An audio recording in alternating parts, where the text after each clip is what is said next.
Hello everyone, అందరు ఎలా ఉన్నారు? ఈరోజు వచ్చేసి ఇత్తడి రాగి ఎలాంటి వస్తువులైనా ఎన్ని రోజుల నుంచి క్లీన్ చేయాలా అనుకుని వదిలేస్తున్నారా, అలాంటివన్నీ కూడా ఈరోజు క్లీన్ చేసుకోవచ్చండి. నిమిషంలో శుభ్రం చేసుకోవచ్చు.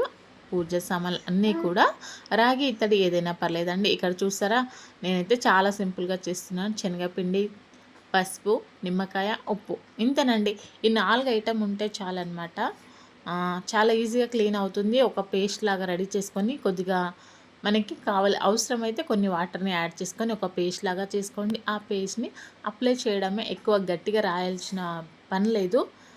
మన చేతులకి ఎటువంటి పని ఇవ్వాల్సిన అవసరం లేదండి.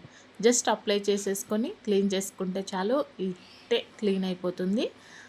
పూజ గదిలో ఉన్న ఏ ఐటమ్ కూడా ఇలానే క్లీన్ చేసుకోవచ్చండి. ఛానల్లో చాలా వెరైటీస్ ఉన్నాయి. ఒకసారి ఛానల్ని చెక్ చేయండి. నచ్చితే కనుక లైక్ అండ్ సబ్స్క్రైబ్ చేసుకోవడం అస్సలు మర్చిపోకూడదండి. రీయూజ్ ఐడియాలు, కిచెన్ టిప్స్ అయితే చాలా ఉంటాయి. తప్పకుండా సపోర్ట్ చేయండి.